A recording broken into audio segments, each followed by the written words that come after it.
You've probably seen the video.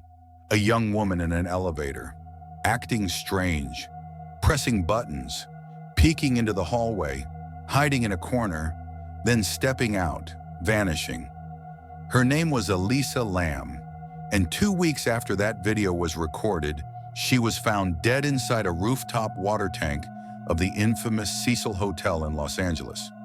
Her death was ruled accidental, but to this day, no one can explain her behavior, or how she got to the locked, alarmed rooftop, or why the water tank was sealed shut from the outside. This is the story of Elisa Lam, and one terrifying theory, that she was playing the elevator game and didn't come back alone. Elisa Lam was a 21-year-old student from Canada. She was traveling solo across the US and writing about it on her blog. Her posts were open, emotional, and sometimes dark. She talked about struggling with bipolar disorder, but also about hope, creativity, and self-discovery. On January 26, 2013, she checked into the Cecil Hotel, a place with a long, creepy history, serial killers, suicides, strange deaths, and now, Elisa. At first, nothing seemed unusual. She called her parents every day, visited bookshops, posted to Tumblr.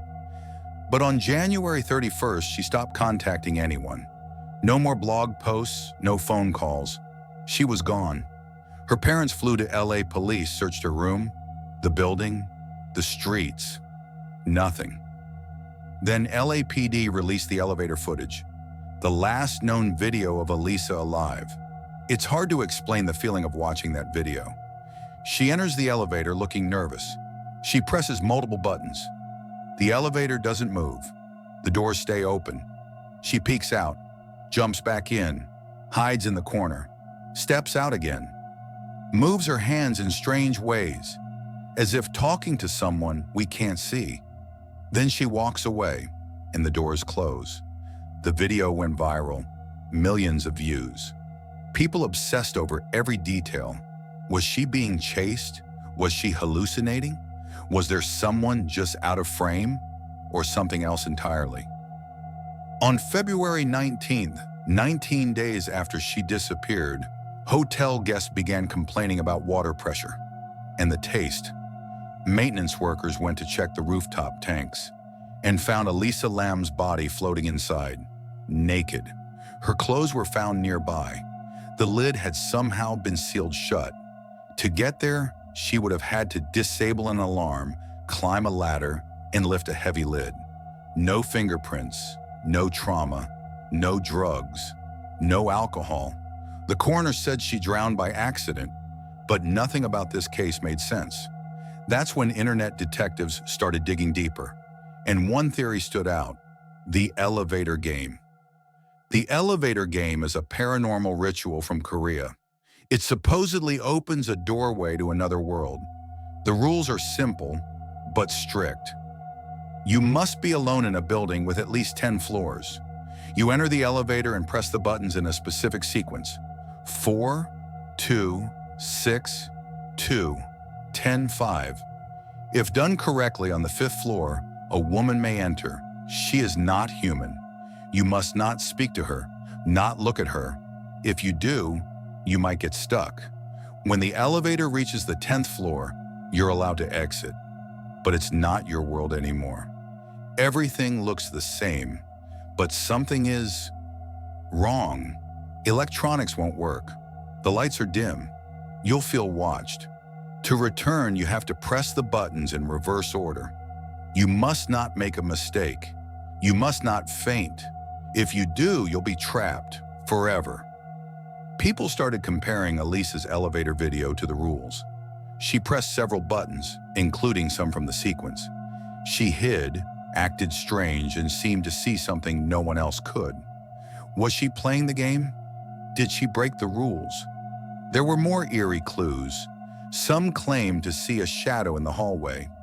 Others said her gestures looked like she was arguing with something invisible. The elevator doors didn't close until after she left. Was it jammed? Or was something holding them? Digging deeper, people discovered Elisa was a fan of supernatural stories. Her Tumblr blog was full of dark fiction, photos of ghosts, and symbols. She also stayed at a hotel known for its paranormal history. Some said she may have tried the elevator game out of curiosity, or maybe she didn't believe in it until it was too late.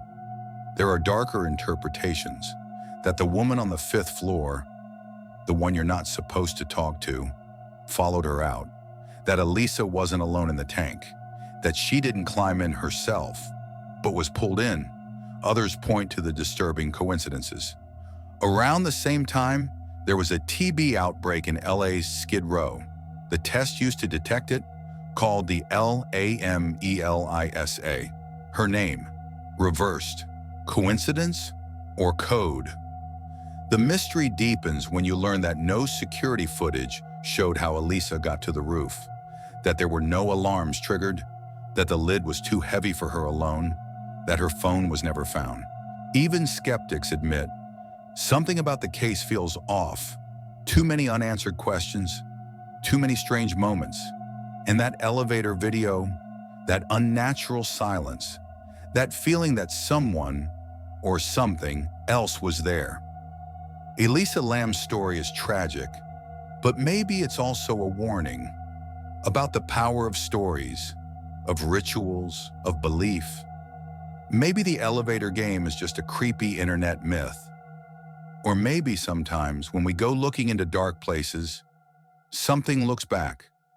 So next time you're alone in an elevator and it doesn't move and the doors won't close, ask yourself, are you sure you're still in your world? Are you sure you pressed the right buttons? Are you sure you're alone? Because maybe you made a mistake.